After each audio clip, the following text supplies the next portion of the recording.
How to turn on automatic brightness on your iPhone. Hey everyone, welcome back to our channel. In today's video I will guide you on how you can turn on automatic brightness on your iPhone, so make sure to watch the video till the very end. So if you want to turn on automatic brightness on your iPhone, all you have to do is go ahead and then first of all make sure to launch settings. What most people do is they try to go to the display and brightness option here, and then they might tell that they don't find the auto brightness option. That is because auto brightness is not located inside display and brightness section. Instead, what you have to do is go to accessibility. Under accessibility, you'll find display and text size. This is where you'll find the option.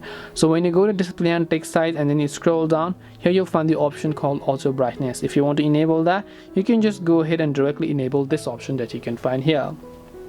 This way you'll be able to enable auto brightness on iPhone. Hope this video is very helpful. If you have got any questions, feel free to leave them down.